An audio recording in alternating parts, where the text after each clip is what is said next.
Yeah, it's very serious, isn't it? What else? Yeah. You don't get to stay in a loving space. You can't love, right. What else? Feel separating emotions. You feel all of those separating emotions. Anger, fear, jealousy, worry, resentment, irritation, and so forth and so forth. What else? There's no perpetuity of the same thing. You mean it just goes on and on and on and on, and it seems like your life's full of problems forever, and you never get them solved, and so on and so on. And your experience is so stuck. What was it? Houseman said that most people live lives of quiet desperation. And some of us ain't so quiet. All right, any other rip-offs of addictive demand? Okay, now, Robbie, I'm going to ask a loaded question. Do you really think that an addictive demand is your best way to get what you want out of life? Not at all. So would you be willing to withdraw the question, well, what if it's a serious problem? Then don't I need to have the anger and the intensity of feeling and so forth? And loss of humor. Yeah.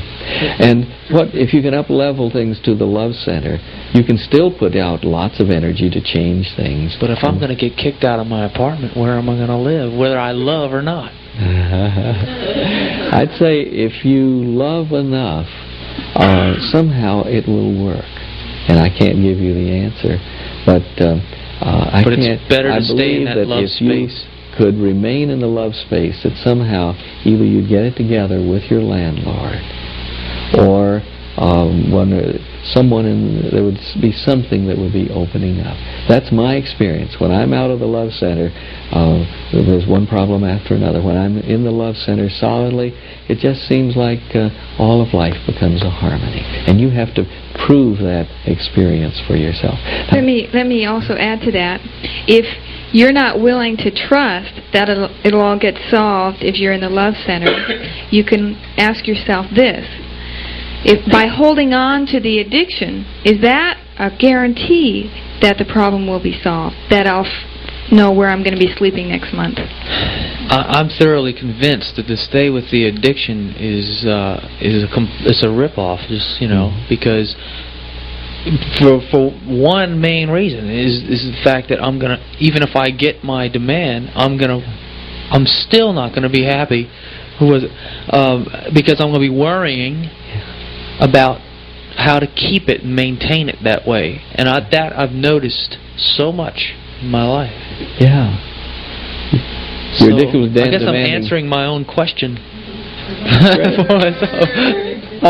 We all know the answers, don't we? Right. Here's another comment for you. You say, yeah, but I don't have just one addiction. It's like an army. Well, what's a really great strategy that armies have for defeating the enemy? Divide and conquer.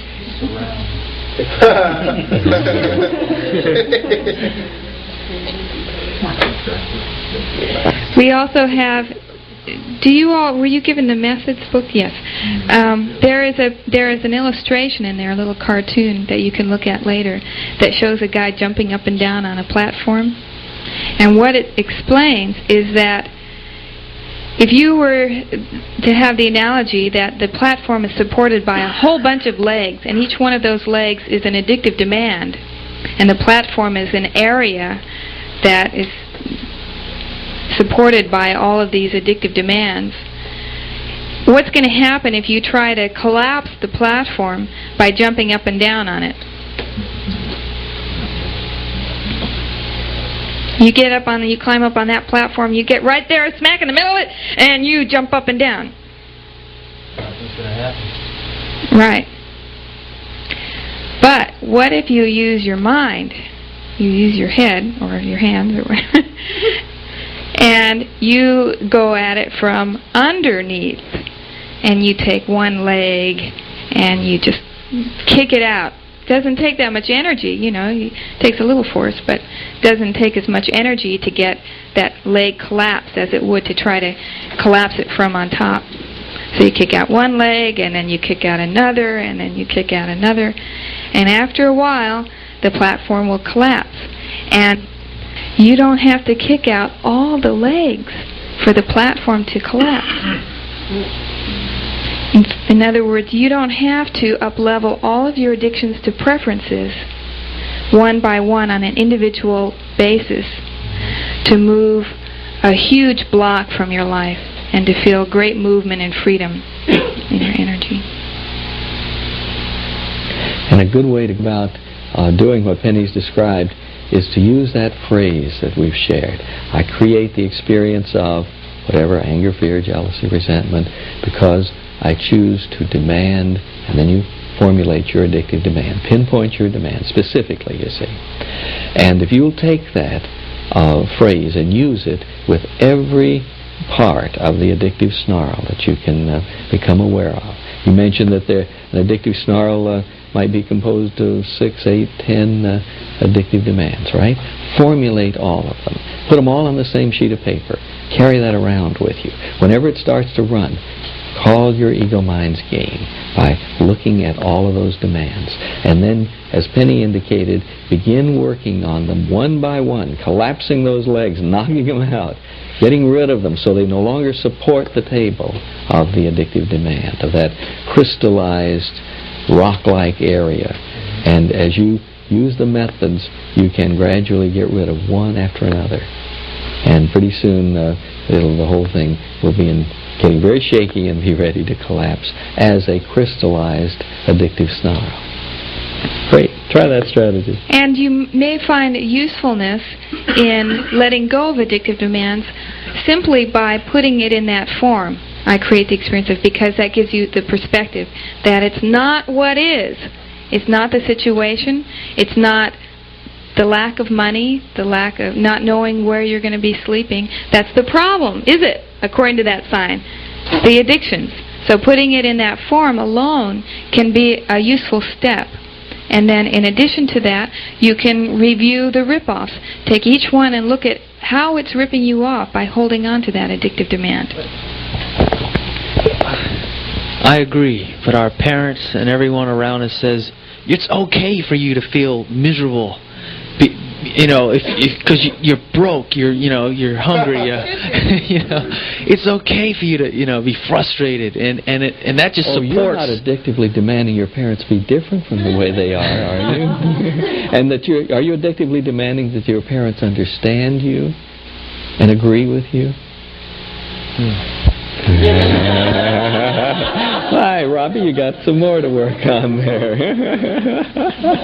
See, your parents are okay as long as you're not demanding that they be different. You can just love them unconditionally. And the hurricane can blow by. You just duck. And remember, only love is going to bridge all of the differences between you and your parents. And you'll still have differences, maybe forever, but the love can be there in your heart, radiating outward, and it will resonate with love in their heart, which maybe they may not have expressed lately because they've been running off some addictive demands. Robbie doesn't hear us very well. So work on yourself. That you can initiate and maintain by yourself, and all of a sudden you'll find that you can develop a beautiful experience being with your parents. And a lot of it will rub off on them, but don't have any models that they should change, ever. And in case you're still feeling overwhelmed by the number of addictions that you're beginning to see that you have, bear in mind that by the time we get to this point in our lives, basically we all have a heck of a lot of addictions that have piled up because we haven't had the skill to deal with them.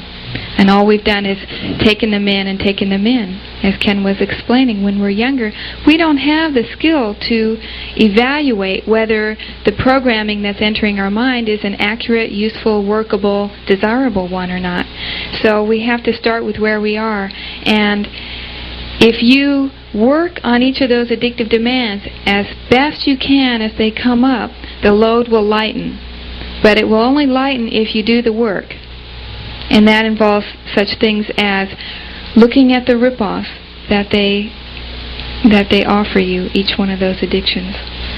They set you up with those rip-offs. And incidentally, what method is that involving? Looking at rip-offs of addiction. Looking at, what's another word for rip-off? Suffering. Linking the suffering with the addiction, right. That's a very basic method, the third method that we have, link the suffering with the addiction. And basically what it is saying, here's this addiction, and it causes me this suffering. And I don't want this suffering. And the only way to let go of this suffering is to let go of the addiction. Thank you for sharing. Well, thank you. Okay. Time for one more sharing. Well, I've just been sitting back here having body rushes, seeing how beautiful all this is, and just getting in touch with some things in my personal life that these really aren't problems. We can claim victory over every one of these things. They're offering us and just a wonderful opportunity to change and to grow. And I know I can look at some things in my personal life, like my relationship with my mother. And I've said for so many years, well, she's too old to change. She's too caught up in what she's been doing. And yet, wow, when I think of it, she's just beautiful because she gives me so many opportunities to work on myself and work on what's going on with me. That, I don't have time to worry about what's going on with other people. And the same with a tough deal that's been going on lately with me and my brother. I've got a brother that's dying from an inoperable brain tumor. And, hey, that's a victorious situation as well. It's, I'm just feeling right now that I want to go and share some of this with him. Because, hey, it can be a beautiful experience for him as well. And I just want to, well, this is great.